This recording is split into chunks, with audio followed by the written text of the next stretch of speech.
Hello everyone, आज हम 2022 में आई हुई रनवे 34 मूवी की स्टोरी देखेंगे, जिसकी कहानी रियल इंसिडेंट पे बेस्ड है। मूवी की शुरुआत में हम कैप्टन विक्रांत खन्ना को देखते हैं, जो एक एक्सपीरियंस पायलट होते हैं। इन्होंने अब तक बहुत सारे एयरप्लेन उड़ाए थे और उनका रिकॉर्ड था कि कभी कोई गड़बड़ नहीं हुई थी। अगर कुछ भी हो जाता तो विक्रांत उसे इजिली सॉर्ट आउट कर देते थे। विक्रांत की एक बुरी आदत थी कि वो हर जगह सिगरेट पीते थे, भले ही उस जगह पे सिगरेट पीना मना हो। उनकी फैमिली में उनकी वाइफ समायरा और एक बच्ची होती है, जिसका 3 दिन बाद बर्थडे है। विक्रांत दुबई के एक होटल में रुके थे, क्योंकि 2 दिन बाद उनकी एक फ्लाइट थी जो दुबई से कोची जाने वाली थी। अपने दोस्तों के कहने पर विक्रांत अगले दिन वहाँ टाइम पास करने के लिए पार्टी करने चले जाते हैं। वहाँ पार्टी में वो काफी सिगरेट पीते हैं और ड्रिंक करके एंजॉय करते हैं। सुबह तक पार्टी करने के बाद वो वापस होटल आ जाते हैं। अब फ्लाइट उड़ाने का दिन आ जाता है और विक्रांत सबसे पहले अपनी को पायलट तानिया से जाके मिलते हैं, जो उनकी जूनियर थी। विक्रांत के साथ काम करने के लिए वो काफी एक्साइटेड थी, क्योंकि उसे यहाँ काफी कुछ सीखने मिलेगा। अब वहाँ एक ऑफिसर उन दोनों को फ्लाइट और मौसम दोनों की जानकारी देते हैं। विक्रांत कुछ पेजेस देखते हैं और फिर रिपोर्ट को रख देते हैं। ऑफिसर और तानिया दोनों ही हैरान हो जाते हैं कि उन्होंने आखिर रिपोर्ट क्यों नहीं पढ़ी। ऑफिसर जब उनसे पूछता है तो वो कहते हैं कि उन्होंने सारी रिपोर्ट पढ़ ली है और वो सारी इन्फॉर्मेशन उन्हें बता देते हैं। यहाँ ऑफिसर और तानिया दोनों ही उनसे इम्प्रेस हो जाते हैं। विक्रांत कहते हैं कि उनकी मेमोरी फोटोजेनिक है, मतलब कि वो जो भी कुछ देखते हैं वो उन्हें याद हो जाता है। अब कैप्टन विक्रांत और तानिया दोनों ही फ्लाइट में पहुंच जाते हैं और थोड़ी बहुत सेटिंग करने के बाद वो लोग प्लेन उड़ाने के लिए तैयार हो जाते हैं।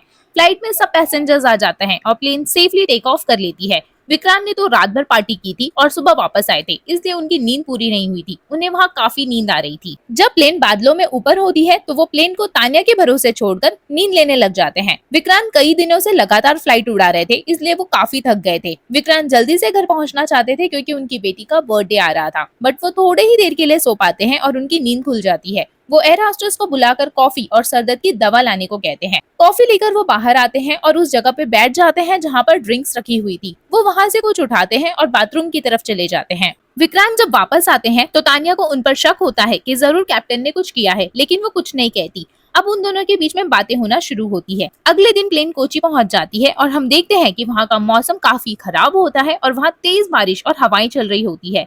अब हम कोची एटीसी में एक आदमी को देखते हैं, जिन्हें सब त्रिपाठी जी कहते थे। उनका काम होता है कोची के एयरपोर्ट पे लैंड होने वाली फ्लाइट्स को इंस्ट्रक्शन देना कि वो कहाँ और कैसे लैंड कर सकती है। त्रिपाठी जी की तबीयत थोड़ी खराब होती है और कुछ ही दिन पहले उनके बेटी की डेथ भी हो गई थी। जब तानिया लैंड करने की परमिशन मांगती है तो त्रिपाठी जी बताते हैं कि विजिबिलिटी बस 1500 मीटर तक ही है और काफी बारिश हो रही है, मतलब कि खराब मौसम के कारण प्लेन लैंड करना मुश्किल होगा।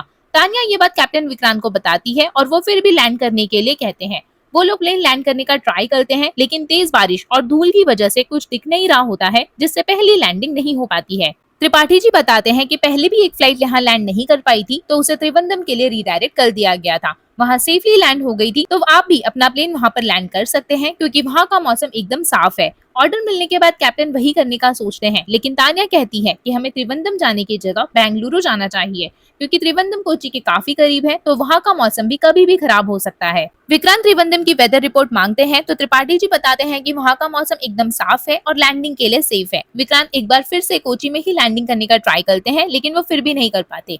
वो प्लेन को लेकर त्रिवेंद्रम की तरफ जाने लगते हैं, लेकिन तानिया को कुछ ठीक नहीं लगता है। विक्रांत कहते हैं कि जब प्लेन ऊंचाई पर हो और जिम्मेदारी आप पर हो, तो यहाँ आपकी फीलिंग्स काम नहीं आती। हमें जो भी इंस्ट्रक्शन मिले हैं, हमें उसे ही फॉलो करना होता है। अब हम त्रिवेंद्रम एटीसी रूम को देखते हैं, जहाँ बात चल रही होती है कि अब तूफान उनके शहर में भी आ चुका है। जो भी फ्लाइट यहाँ लैंड होने वाली थी, उनको कैंसिल करने की इन्फॉर्मेशन भेज दी जाती है। ये इन्फॉर्मेशन कोची तक भी आती है और यहाँ त्रिपाठी जी विक्रांत से कांटेक्ट करने का ट्राई करते हैं, लेकिन उनकी अचानक से तबीयत खराब हो जाती है और लोग उनको वहां से ले जाते हैं। जो इन्फॉर्मेशन कैप्टन तक पहुंचनी थी, वो पहुंच नहीं पाती है।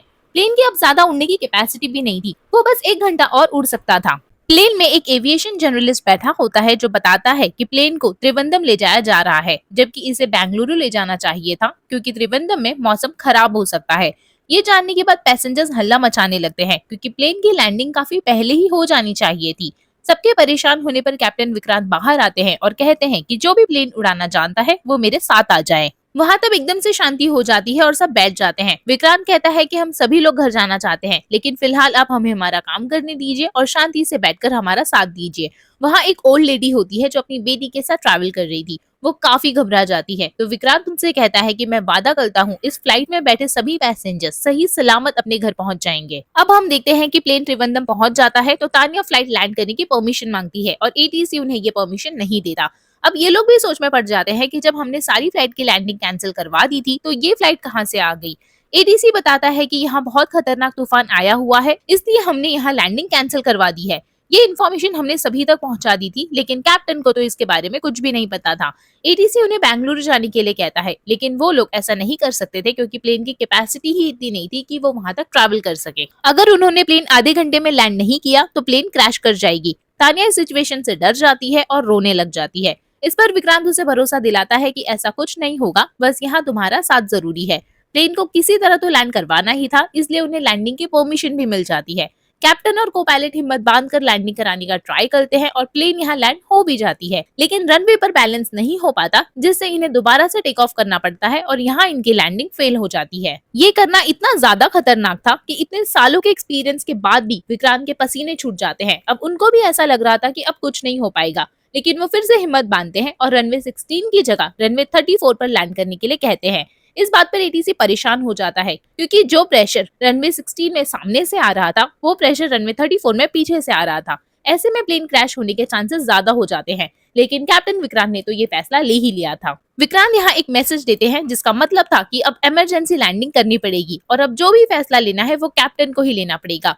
विक्रांत एक सिगरेट अपने मुंह में लगाते हैं बट उसे जलाते नहीं हैं और प्लेन को एकदम फ्री छोड़ देते हैं और यहाँ प्लेन तेजी से नीचे जाने लगती है। प्लेन में सभी पैसेंजर्स एकदम डर जाते हैं और सभी यही सोचने लगते हैं कि ये उनका आखिरी समय है।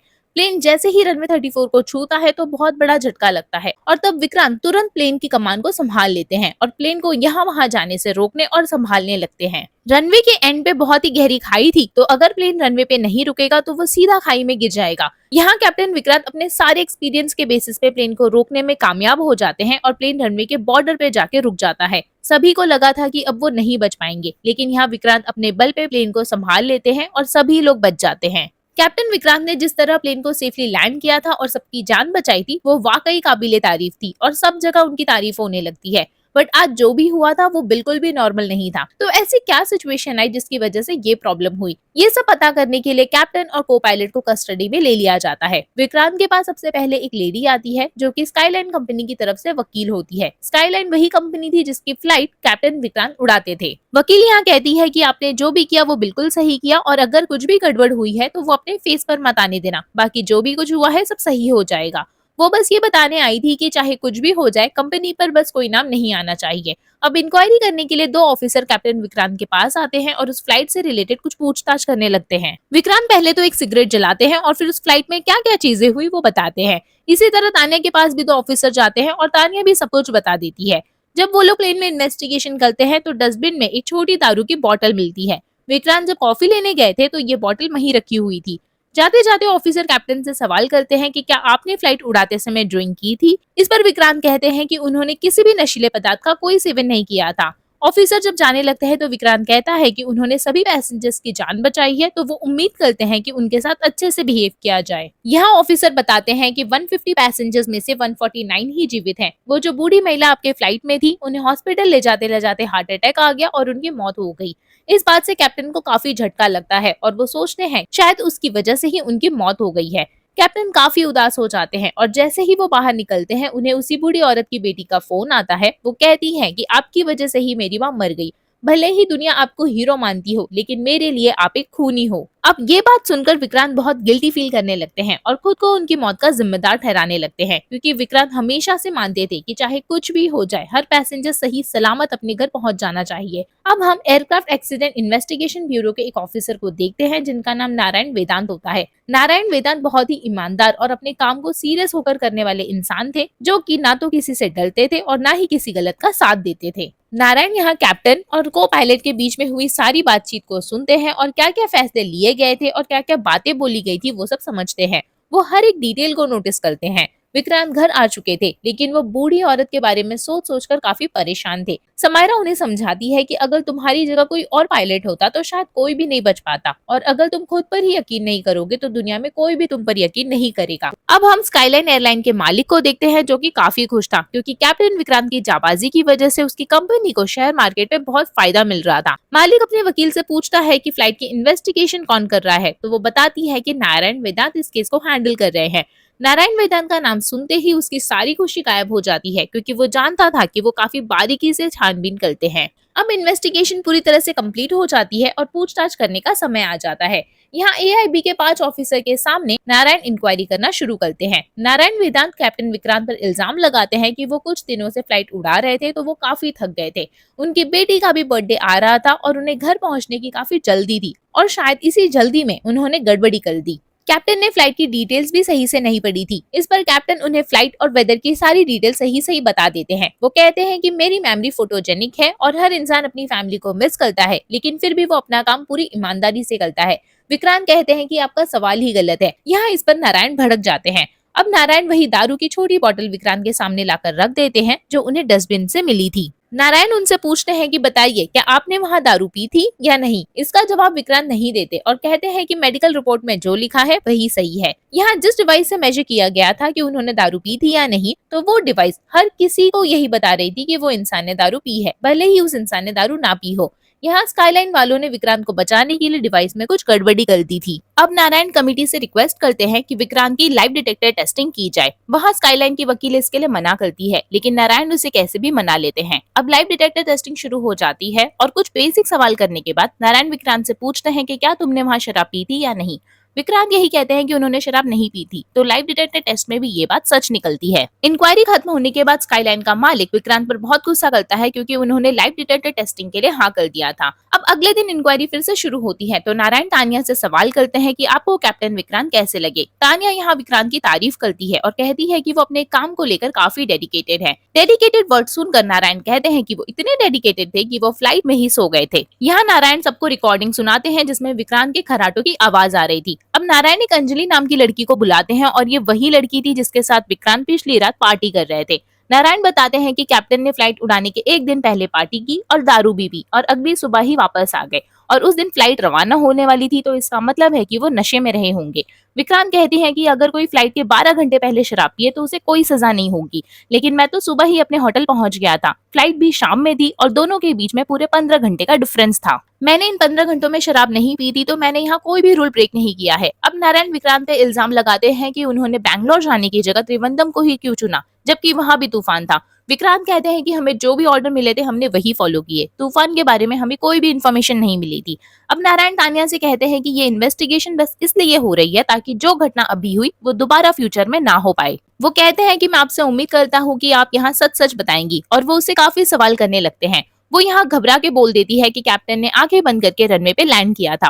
अब इस बात से सारा भार विक्रांत पर आ जाता है क्योंकि ऐसा करना नियमों के खिलाफ ही था। नारायण तानिया की इस बात से साबित कर देता है कि विक्रांत ने शराब पी थी और नियमों को सही से फॉलो नहीं किया था। नारायण पूछते हैं कि जब आपको रनवे 16 पर लैंड करने के लिए कहा गया था तो आपने रनवे 34 ही क्यों चुना, क्योंकि ये तो बहुत ही खतरनाक फैसला था। कैप्टन यहाँ कोई भी जवाब नहीं देते और इंक्वायरी अगले दिन के लिए कंटिन्यू कर दी जाती है। विक्रांत के मन में बार बार वही बुरी औरत आ रही थी और इस बात का गिल्ट उन्हें अंदर ही अंदर खाई जा रहा था। समायरा उनकी फीलिंग्स को समझती थी और उनके गिल्ट को कम करने के लिए वो विक्रांत को उस बुरी औरत के घर ले जाती है ताकि वो उनकी बेटी से माफी मांग सके। अगले दिन अब इंक्वायरी शुरू होती है और विक्रांत देखते हैं कि वहाँ उस बुरी औरत की बेटी भी मौजूद है, यानी कि उसने उन्हें माफ कर दिया है। विक्रांत का गिल्ट अब थोड़ा कम हो जाता है और वो कमेटी से कहते हैं कि मेरा रनवे 34 को चुनना कोई इत्तेफाक नहीं था, बल्कि वो मेरी चॉइस थी।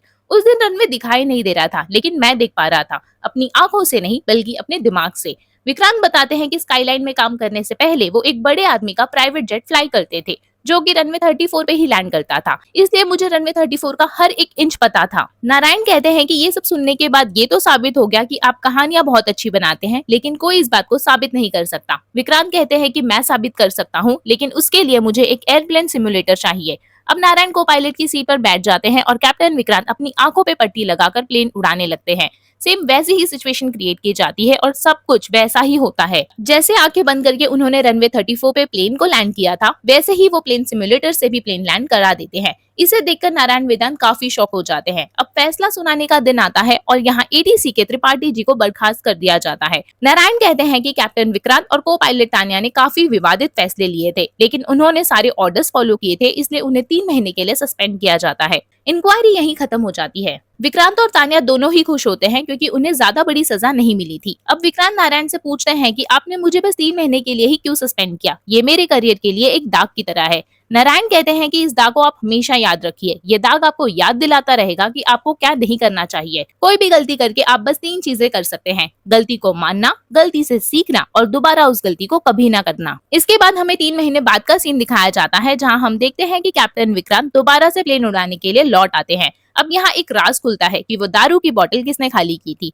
जब प्लेन में काफी ज्यादा तनाव बढ़ गया था, तो प्लेन की एक एयर होस्टेस ने डर के शराब पी ली थी। उसने ये बात जाकर विक्रांत को बताई थी और उनसे रिक्वेस्ट की थी कि यह बात बाहर ना आ जाए, वरना उसकी नौकरी चली जाएगी। विक्रांत उसकी बात को समझते हैं और उसे कहते हैं कि ऐसा कुछ नहीं होगा। इससे ये बात साबित होती है कि विक्रांत ने सारे रूल को फॉलो किए थे और दारू नहीं पी थी। सारा इल्जाम खुद पर लेकर उन्होंने उस लड़की को बचा लिया था। अब हम विक्रांत को वॉशरूम में देखते हैं, जो सिगरेट मुंह में लगाकर पीने जा रहे होते हैं। उधर ही एक आदमी कहता है कि यहाँ सिगरेट पीना मना है। विक्रांत इस पर कहते हैं, अभी जलाया तो नहीं ना। और इसी डायलॉग के साथ मूवी यहीं पर एंड हो जाती है। आई होप आपको आज की ये मूवी पसंद आई हो। प्लीज इस वीडियो को लाइक एंड शेयर करें, मेरे चैनल को सब्सक्राइब करें and hit the bell icon. Thank you for watching.